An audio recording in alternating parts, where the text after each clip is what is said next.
But okay. Here we go.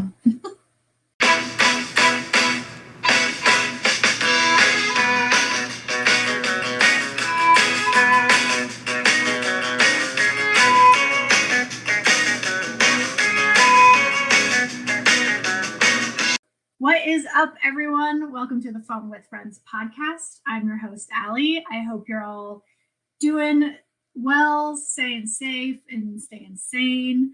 I have a very special episode for you today, and I'm so very excited to introduce today's guest, author Tiffany Mosher. Thank you so very much for joining me today. Thank you for having me. It's a pleasure to be here. Tiffany is a best-selling author. She just released her book, Beauty Beyond the Threshold, which is a memoir that follows her journey of overcoming depression and anxiety through solo travel and volunteering. And she is also the International Missions Director for Aid Now, whose mission is to bring education, health, sanitation, and physical resources to assist individuals in southeastern Virginia, nationally and globally. So again, thank you so much for joining me, and I'm excited to not only hear a little bit more about your story, but for you to share that with the listeners as well.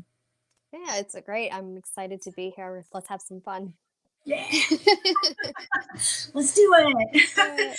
So, Tiffany, if you would mind just introducing yourself, maybe sharing a fun fact about yourself, and then also telling us a little bit about how Beauty Beyond the Threshold came to be. Sure. So, I'm Tiffany Mosher. I live in Virginia Beach, Virginia. I'm a single mom. I've got 3 amazing kids, ages 18, 14, and 10, that keep me quite on my toes, even though they're older, and 3 spunky little dogs. So if you hear them in the background, I apologize in advance. We're fans of dogs here. Yeah, absolutely. Fun fact, I like to play music. So I play piano, the guitar. In high school, I played alto sax and clarinet, and I'm trying to learn the banjo very slowly. It's a lot harder than it looks. It really is. I attempted to teach myself how to play the guitar once and did not get far with it. I was like, this is way too complicated for my brain. I could not. Yeah. It's a lot harder than it looks. I thought I would pick it up real easy and be able to jam around the campfire in no time, and that was clearly not the case. I'm not quite there yet. Yeah, I can't even. Yeah, no, I could barely play the piano, so I think that's the extent of any musicals. But banjo, that'll be fun. Yeah. And the guitar. So like I said, you recently just released your book. It just got published in December of 2020. So as we're recording, that means it's just come out like a couple weeks ago, I think. What kind of inspired you to write Beauty Beyond the Threshold and kind of share your experience? So I suffered from deep depression for many, many years that led to a suicide attempt in 2014. And after that, I worked really, really hard to try to find another sense of purpose again and try to find confidence and the sense of self-worth. I, for so long, felt that my only way to find happiness was through someone else or through something else physical or through moving. And I noticed over time that just didn't work. Mm-hmm. And so I needed to find it from within. And then I started traveling to volunteer. I pushed myself out of my comfort zone and started traveling to volunteer. And as I told people my stories about my travels and how that helped me, they were like, wow, that's so cool. That you're inspiring. That's really great. You should tell more people about this. And so when I was approached earlier this year, asked if I would want to write a book, I was like, you know what, maybe it's the time. Mental health is a tough thing to talk about, but it's necessary. And my story is kind of unique. So why don't we just see how it goes with sharing it? And so that's what inspired me to write about all my journey with overcoming depression through this cool method of volunteering. what I really love about your story is that it's maybe more relatable than folks think. But mental health is, I think it's coming. I don't want to say popular, but it's being spoken about more often now than in the past, and I think a lot of folks can identify and connect with your story, and especially the part about like stepping out of your comfort zone and really pushing yourself to kind of get out there and try something new, and find that confidence and happiness that maybe your other kind of coping mechanisms aren't really, helping you with. So I think a lot of folks will really connect with your story and what you share in your book. As you mentioned, you turned to solo travel and volunteering to kind of help you kind of break out of that spiral. What was it about the disaster response and recovery and volunteering that kind of like piqued your interest, or how did you go about finding those opportunities and go down that route?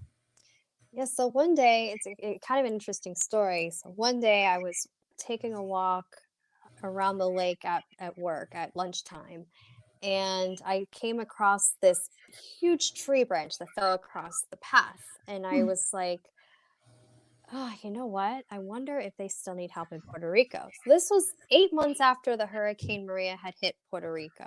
And I have family there. And I donated money to hurricane relief, but I always felt like it wasn't enough.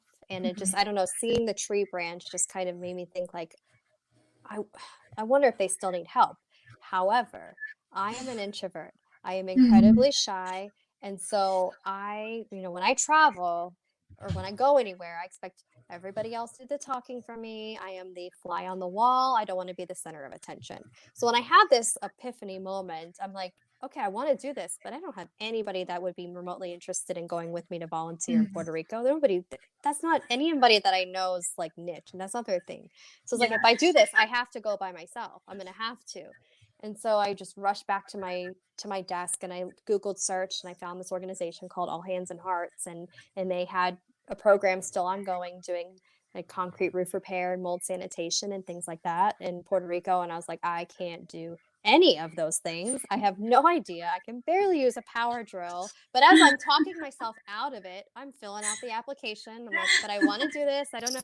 So I hit submit. 2 days later, I got the confirmation, "Yes, you can come." And I was Oh, like, wow. "Oh my gosh, like, this is happening." And I book my plane ticket before I could talk myself out. I don't even know what to pack for this kind of thing. I don't even know what I'm gonna do. But I felt so drawn to do it, but I was so scared because I knew Mhm. I'm gonna be on my own. I'm gonna have to do all the talking. I'm gonna have to get there to my destination on my own. And just part of me was petrified, yet intrigued, like maybe this is what I need to do. Like maybe Mhm. this is it. I have to try it. And it was, and everything blossomed from there. That's so cool. That's Yeah. a that I yeah, I absolutely. I'm like, oh, you guys can't see me, but I have like this huge smile on my face. I was also in Puerto Rico for Maria, and it's an amazing. Like It's I beautiful. love Puerto Rico. Like I want to go back, but for like a vacation instead of work. Mhm. But what were some of your favorite experiences while you were in Puerto Rico? So I would have to say, I mean, just kind of being away from the touristy part, and I was in the middle of kind of the rainforest and the mountains, kind of in the middle of nowhere, and seeing a different perspective of Mhm. the island that normally wouldn't see if we just went as tourists and went to a resort. That was a Mhm. really neat part. There was, I think the coolest part was sensing the gratitude of the people we were helping. There were Mhm. so many people that needed roofs repaired and had a lot of damage to their homes.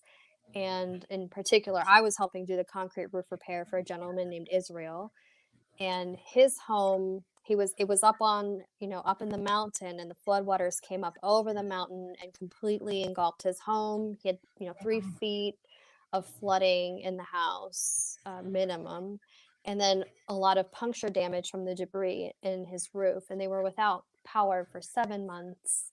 And Oh, just wow. hearing Yeah. the story was really, really hard. And so being able to help him repair his roof, to make it safe, to make it kind of more structurally sound, and sensing his appreciation was the really the whole reason why I was there. It was a really Mhm. heartwarming experience. The heartbreaking part of it was, when I was standing up on that roof and helping patch and repair, you see all these other roofs with tarps that never got, there just weren't enough volunteers and wasn't enough, uh, you know, resources and things like that to help. So that was the hard part. Mhm. But knowing I was there helping one person was good. And then, I mean, of course, another really great part was there's this little tiny dive bar called Nando's we'd go to as volunteers, and they had the best coconut mojitos. I'm telling you, they were so good. I look Uh, forward to those. can't go wrong with a coconut mojito. Oh That sounds yeah, amazing. yeah. Was your trip to Puerto Rico? Was that the first time that you had ever traveled solo? Yes. Oh wow. Yep. Aside from when I was 10 years old and I went to space camp, but I really don't think that counts. I don't think that counts. I really feel like that was the first time I was able to use it as an experience to kind of reflect and learn more about myself. Mhm. And being able to do it by myself, I didn't have to worry about taking care of this person or making sure this person, that I'm traveling with is doing good, or are they not handling the disaster response work like I am? Do they hate it? Do they love it? I don't know. I was able to just focus on myself and learn Mhm. about me, learn about why I'm feeling the way I'm feeling. And that was just the very therapeutic part of it. Yeah, that leads me to my next question. Like, I personally am a very um, like nervous and anxious traveler, and I had to travel a lot for work to disaster recovery areas, and was almost always by myself in those travels. And I had a really hard time dealing with my anxiety, and um, it eventually led me to like getting therapy for the first time because I was super anxious and super depressed, and it all led to me actually leaving that job. But um, how? What were some of like? Did you have that same type of experience? Like, were you really anxious heading into kind of the unknown? And like, what were some of the ways that you did do that? Like, that you dealt with that and did like that internal kind of check in and reflection through that trip? Yeah, I was very nervous, very anxious, and I kind of had to take it one little tiny step at a time. And I took, instead of looking broad big picture, because when I look broad big picture, it was just petrifying. So when Mhm. I looked at it like, okay, all I have to do is just set foot on the plane. I'm like, okay, I got on the plane. I'm good. I'm safe. Okay, next I need to get my bag. It was, and it's as ridiculous as that sounds, that little step checklist, like get my Mhm. bag, go to the bathroom real quick, get some food. Da, da, da, da. It was like every time I checked one little thing off, it was a major victory for me just because I was doing it all by myself. And I noticed that as I went along, it was not as scary as I thought. The interactions with the people, they were all very friendly. They were very helpful. I got to my destination very safely, so I was like, okay. And every time, every one thing went well, and then that it kind of was like peeling the layer off an onion. I was like, okay, Mhm. now I'm good. Okay, I'm safer. I feel good. And there was all these new experiences, but it helps me to just keeping an open mind was the big thing, and just Mhm. having my expectations low, because I learned that if I kept my expectations too high, or if I had things planned out in my head how they were going to be and they didn't work out, then I would stress out. Yeah. The when I traveled to Nepal earlier this year, that was really scary, going all the way across the world. And so I had traveled solo a few times before that, but going that far was really worrisome. So like I said, I had to take everything one little tiny step at a time. It's like, okay, I landed in Kathmandu, so it's like I've got to get my visa. Check. Okay, now I got to get my money. Check. Okay. And it was like little things like that was okay. Take a breath. You're good. You're fine. You're safe, Mhm. constant reminders. And that's what helped the anxiety. Yeah, that's really good advice because I definitely don't do that. I definitely look like full, yeah, get fully overwhelmed by everything, and then I'm like, what's happening? So yeah, I like that. Just one kind of step at a time, and everything's a victory. So that's a way to approach that. You mentioned that you also went to Nepal. Is Mhm. that for volunteer work as well? Yes, I went to do earthquake recovery. I went earlier this year, well, in January and February 2020, Oh, before wow. the pandemic hit. Luckily, I was able to go. And the 2015 earthquake struck Nepal, and it was devastating. Thousands of people lost their lives, and I was there specifically to help rebuild schools. So over 2,000 schools were destroyed or damaged in that earthquake, and I was helping rebuild two schools Oh, that were wow. destroyed in the earthquake. Yeah, that I was bet that was a really, like, not only like super fulfilling, but also just an absolutely amazing experience. Like, oh, it was Nepal is such a beautiful, beautiful country. The people are amazing. They're so warm and friendly and welcoming, and I was very pleasantly surprised that the language barrier was the one thing I feared the most. I mm, was like, am I going to get off this plane and get into the wrong taxi and get taken off into the middle of nowhere? But a lot of people speak English there, and I was very pleasantly surprised. I think because it's such a big tourist area with Everest and all the oh, trekking and yeah. everything like that.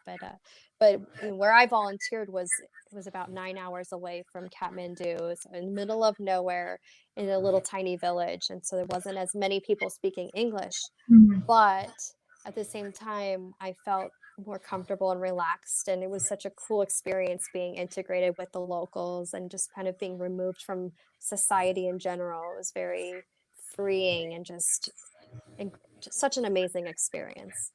Oh, yeah. It And sounds their tea is great. amazing. Oh, that's it. I'm sold. No. Oh my gosh, I bet. That was actually one of the things in Puerto Rico that I fell in love with was there was this little like Turkish um, place and they had the best tea. It was Mhm. so delicious. It's like I may be in Puerto Rico, but I'm drinking Turkish tea like nobody's business. Oh, absolutely. Oh, so good. Have you done any other volunteering or solo trips since Nepal and Puerto Rico? So Nepal was my last trip because the Oh pandemic yeah, hit quickly right after that. But and the other than COVID. Puerto Rico, so after Puerto Rico, I traveled to Mexico to an indigenous Mayan village where, for my international missions director position that I volunteer with aid now, we're helping restore the grounds of a school in the village there. So it's in the middle of the jungle. It's such a cute little tiny. I mean, the people there are so amazing, and so I've gone there a few times, and then I also went to Bayboro, North Carolina to volunteer after Hurricane Florence, and I helped do disaster response work there as well. What do you think it is about kind of the travel volunteering experience that like really like helps with the mental health or kind of like enriches the soul? I think the volunteer aspect of it, I think there's separate entities, and then there's an overall umbrella. So when you look at the volunteer aspect of it, when you're helping other people and you're giving yourself and you're giving your time, it in turn helps you. It helps you see things from different perspectives. It helps you learn about yourself. It helps teach you things. I've learned a lot about the things that I've taken for granted Mm, in life, especially with going to Puerto Rico and seeing how you know a lot of the people were without power for many many months. And I would feel like I was so inconvenienced if I lost my power during a thunderstorm for 2 hours. So yeah. it's like it makes you take a step back and realize what is the true meaning of life. What really brings me happiness.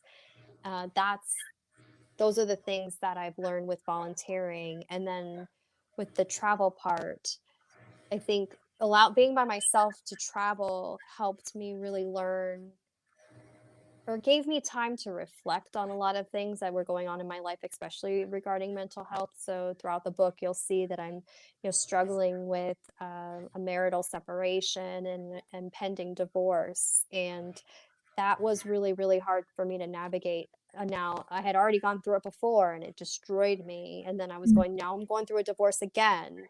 And I had to go approach it from a different mindset. So being able to be alone, to have some time to think, to reflect, and use these experiences with volunteering, helping me learn more about myself. It just kind of all untangled together, and it really helped me see things from a whole new perspective. It help guide me really Mm. to making more sound decisions about what I know I need in my life to keep myself more emotionally and mentally strong.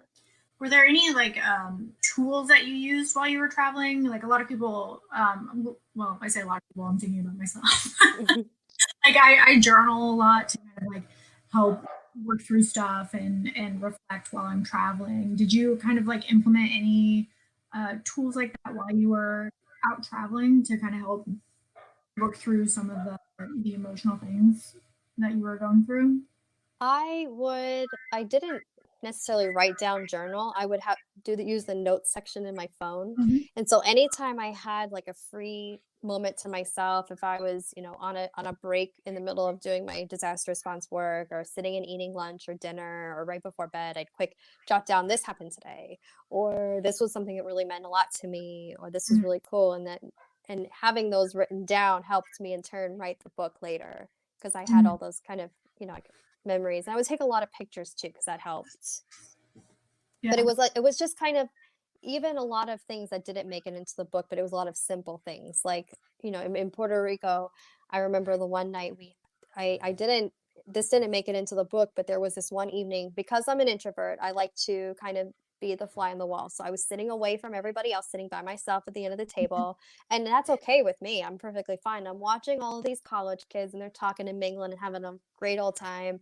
And I'm eating it. It was Taco Tuesday, so I'm having like authentic like Puerto Rican like tacos, and this little coffee mug with a smiley face on it. It was just such a fun moment, Mhm. and being able to write that down and say Taco Tuesday tonight was really cool because I had this really cool smiley face mug. I've never seen anything like it, and then the tacos were amazing. But then just watching them interact, the other volunteers, and seeing them laugh and kind of let me reminisce back on my 20s because those were those were gone at that point, so it was like, oh, to be young again, but Oh, it was kind yes. of freeing just to watch and learn from other people. And that's kind of, so writing down those little tiny moments that, so when I look back, I'm like, oh, that was such a good moment. And it brings happiness, it brings joy, even something just as simple as observing a conversation.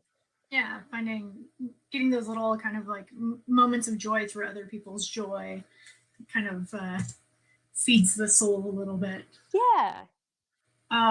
If you were to give like a couple of pieces of advice or tips to others that might be struggling right now with like anxiety or depression, what are some tips or advice that you would give to those folks that are maybe kind of struggling right now? If you're looking into travel as a way to try to help you through times of anxiety or depression, but you haven't done it yet, I would say start small Mm. and don't do something crazy, crazy big. Going to Puerto Rico for me wasn't too far, and I had Mm. family there.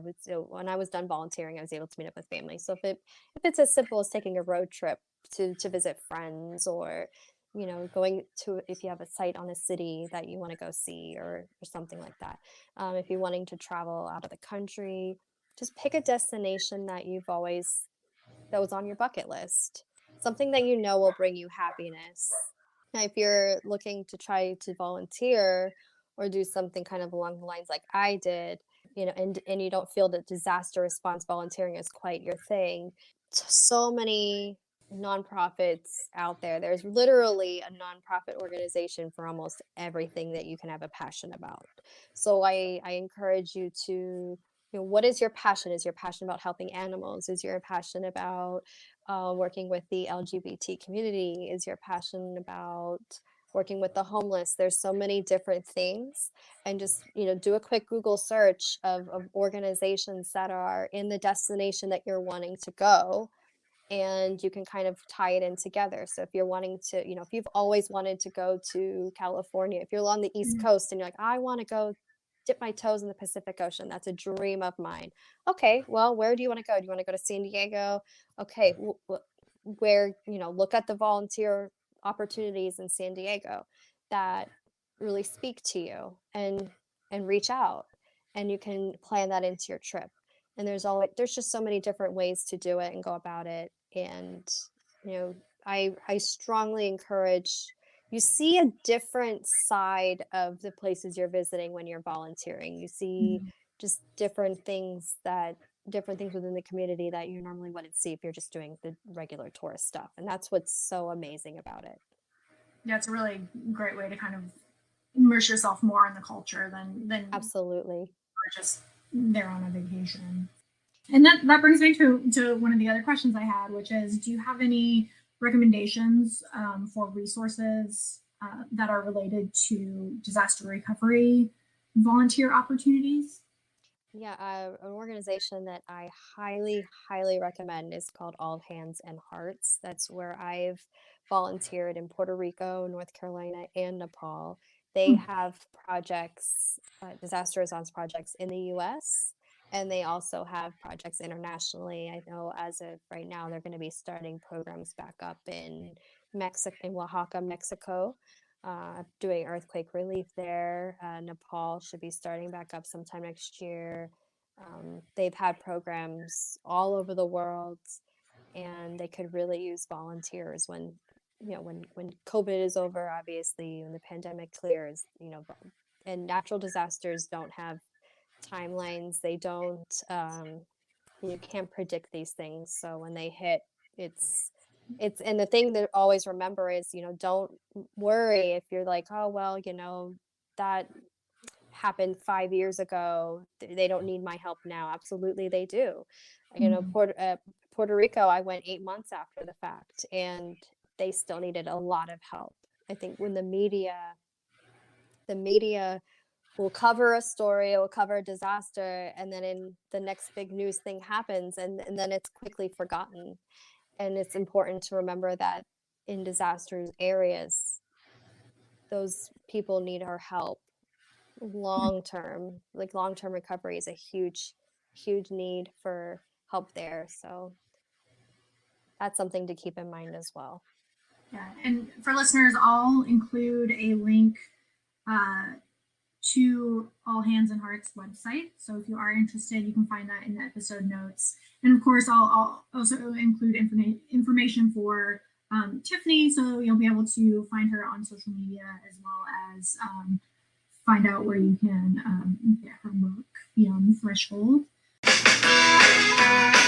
If you're like me and you're just getting started with podcasting, it can be scary and overwhelming. That's why Anchor is such a great choice. It's one of the easiest ways to make a podcast, and best of all, it's free. It also has great creation tools that allow you to record and edit your podcast right from your phone or your computer. Another great feature of Anchor is that they'll distribute your podcast for you. Your listeners will be able to access your podcast on Spotify, Apple Podcast, and many others. You can also make money from your podcast using Anchor, and that's with no minimum listenership. It's everything you need to make a podcast in one place, and it's easy to use. Download the free Anchor app or go to anchor.fm to get started today.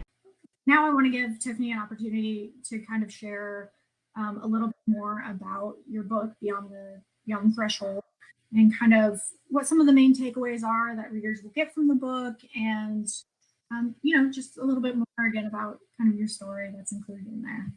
Sure. So the story is going to take you as the reader on my journey through my whole self-discovery. So, it's gonna begin with my depression and what led me to that dark place.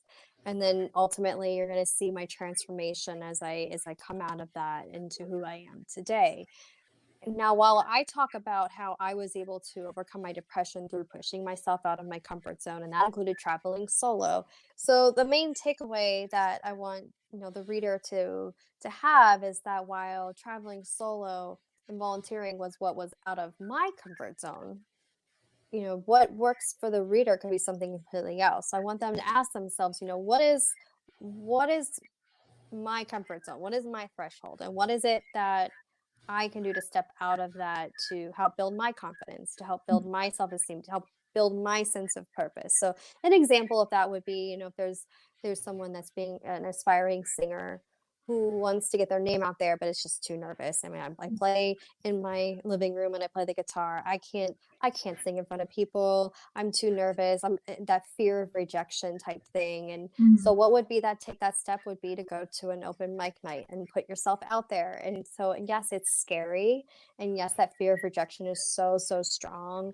And the fear of failure is very strong, but I guarantee you're going to go out there and you're going to sing and people are going to clap and they're going to be receptive. They're going to be Mhm. happy. They're going to be happy. They're going to smile. They're going to enjoy hearing you sing. And so then that builds that little level of confidence like, oh, well, maybe I'll try this again, but I'll do like 4 more songs, or I might throw in an original that I wrote. And so that's just an example, but it's like, just I want people to really think about why why am I scared to do something? What is it that I'm scared of? And what can I do to overcome that? Mhm. Trying new things, like it can be terrifying, but like after the fact, you get to look back and say, "Oh my God, like I did that. I did something that I'm completely terrified of doing." And the feeling that you get from that alone is totally worth it. Like you might be terrified in the process while you're doing it, but after the fact, It's it's invigorating. yeah, it's Yeah. amazing. You're just like, holy shit. Like, Yeah. like I can't believe it. And it Yeah. wasn't that bad. So yeah, I'm a huge fan of that. And anyone who listens to the podcast knows that I'm terrified of a lot of things, but try to do it, try to force myself to do it, and then afterwards I'm usually like, okay, it wasn't so bad. Well, I have a funny story about that quick was when went to Mexico the one time I had to drive. I had to rent a car and drive into the jungle and I was scared to death. I was like, I can't drive in a foreign country. I don't know enough Spanish to get myself out of jail. If I get pulled over, I don't know what to do. I was terrified. And I ended up getting stopped at a checkpoint, a police checkpoint, and they said they wanted to, check if I was wearing my seatbelt, even though I clearly was. And I was like, oh, but I was like confident and I was, I try not to let anybody know that I was nervous and terrified, and I got out of there and I drove successfully to the jungle and I'm like, I am so badass. Like I drove by myself and for some people that's like, woo, yay, go Tiffany, good. Yeah, I do that all the time. But for me it was a huge hurdle and it made me Oh feel so good about myself. And I'm gonna let myself think that yeah, I'm you're like, so I I did don't that. care. Yeah, yeah, it's a huge achievement for me. What are some other, because you've done like, I'm assuming while you're out volunteering, you're also getting maybe like a couple of days off here and there to kind of go adventuring and try new things. What are some of the kind of fun, wild kind of stories or things that you've got to do in your travels? Oh, in Puerto Rico, I got to what was really cool about Puerto Rico was I got a tour of the island and got to see where my grandmother grew up. Oh, I nice. got to visit my and pay my respects to my great great grandparents' gravesite, and so that Wow. was really really nice. I enjoyed that, just kind of seeing a different side of Puerto Rico that I hadn't seen before. In Mexico, I went to cenotes. I got to swim and jump 30 feet down into the Oh and my that was scary. Thought I was gonna die when I did that. But That um, sounds, oh my God. I bet that was amazing though. oh yeah, it was incredible. And then just being in the jungle in general was actually the morning we left the one time we were just sitting there and we just heard this god awful like squealing sound and I was like, what is that? What was that animal or whatever? And here we walked down the street and they were preparing the hog for the feast for Um, the night and I was like, oh oh no. man, we're gonna miss the carnitas. We're gonna miss the food. Ah! I was like, I just being so submerged in the culture was just amazing. And I remember another morning in Mexico. Um, there's jaguars out there. There's Mm. jaguar warning signs, and I was walking alone by myself, and I was walking along this path, and I heard this like roar and the leaves were rustling and I heard this charge thing come at me. I'm like, this is it. This is where I meet my doom. I'm done. I'm getting eaten by a jaguar. And it ended up being 2 dogs that were chasing each other. But when you're in the middle of nowhere, you're like, Yeah. I just kind of accepted my fate and was like, no, this is it. This, But also, if I'm meant to get eaten by a jaguar, then I'm going out in style, I guess. I don't know, but that's what I was gonna say. What a way to go, eaten by a yeah, jaguar. yeah. And then, in Nepal, it was very just Nepal, we were so far removed from society. We were camping on a rice paddy in the middle of absolute nowhere, and we didn't have electricity. We had a generator that gave us power for 4 hours a day. So we didn't, and then sometimes we had hot water, but to shower, we had to use buckets. It was just a Mhm. bucket shower. So if we had hot water, and now mind you, I'm there in the middle of the winter, so it was cold. So there was no hot water. It was like, do I want to chance the cold shower bucket wise, or, you Ugh. know, it was just absolutely wonderful experience. You just learn so much about yourself with these cool little experiences, and they make some really cool stories. Yeah, and I don't, yeah, it's like I'm a little like flabbergasted. I guess it's like what a great experience. You have these amazing stories. You're helping people. Like it's I don't know. I'm like maybe I need to start volunteering a little bit more. But yeah, just an amazing way to give back and to also travel. So now that Beauty Beyond the Threshold has is published and it's out there, what's next for you? Do you see like more books in your future, or are you working on any new projects or upcoming trips? I am kind of soaking in this experience of publishing right now, and being self-published. Having to market myself has been quite a Mhm. challenge. It's been interesting. I'm learning as I go. So I've been focusing a lot of attention on that. As far as book number two, I have absolutely no idea. I'm kind of waiting to see how well this one's received, Mhm. because I was so nervous to put myself out there. I never really even thought of myself as a creative writer until I started doing this. I was like, oh, actually, I think I kind of am. This is okay, but let me just see what everybody thinks before I get too ahead of myself and start writing book number two. So that may Yeah. come. As far as travels, when it comes to volunteering, I always feel like I have to be called. Like it's kind of, I'll try to explain it. It's hard to put into words, but it's something that is, you know, that comes from the heart. When I hear it, it's kind of, it can't plan for a natural disaster. So I can't just say, like, I'm going to go travel here because I'm going to do earthquake relief. Like, you can't predict these things, Yeah. or hurricane relief. And so I'm kind of just going to wait and see what happens, and then where there's help needed and where I feel the urge or need to go, that's where I'll Mhm. go. Beyond that, though, the school restoration project that I have ongoing in Mexico with my nonprofit, I will be traveling down there when it's safe to do so, to visit and see the progress of that project and see where we can continue to help the village further. Where can folks find Beauty Beyond the Threshold, and where can they find you? Beauty Beyond the Threshold is available on Amazon, Barnes and Noble, Kobo, wherever you find books. It should be in bookstores early next year. And they can find me on Facebook, Instagram, and my website will be live soon, www.tiffanymosher.com. And I'm going to try to start venturing into blog writing. So we'll see that. If you like Nice. the book, you like my writing, we'll try to do a blog there and see how that goes. Oh, wonderful. Yeah. Keep track Yeah, of your I'm feeling a little feisty, so I'm gonna get projects. into the blogosphere. Nice, nice. And I'll, of course, include Tiffany's information in the episode description. And I'll also include a link to it's Aid Now. That's your nonprofit, is that right? Yes, yep, aidnow.org. Anyone listening can find that information in the episode description.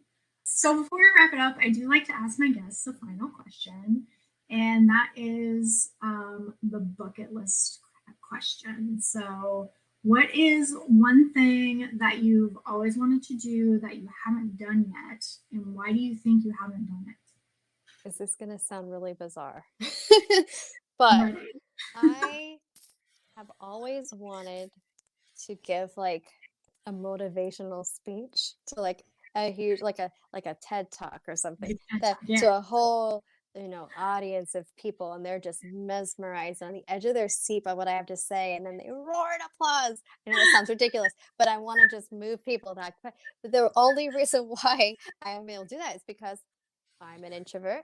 I hate public speaking. I Yeah. don't like attention on me. And so I think that's one of those things that it is a goal of mine to do public speaking. I feel like I have such a unique story to share, and I would love to Mhm. be able to stand in front of an audience and be able to share that with a lot of people at the same time and take question and answers. The thought of doing that right now, it's like I went on Instagram Live for the first time on Thanksgiving, or yeah, was it Thanksgiving? Thanksgiving. And I was shaking and I was so nervous. I'm like, how can I? So the thought of, and I was on Instagram Live with like 16 people popping in and then more and more and more. I was like, I can't. And I got off. I was like, nope, nope, nope. But each time has gotten easier.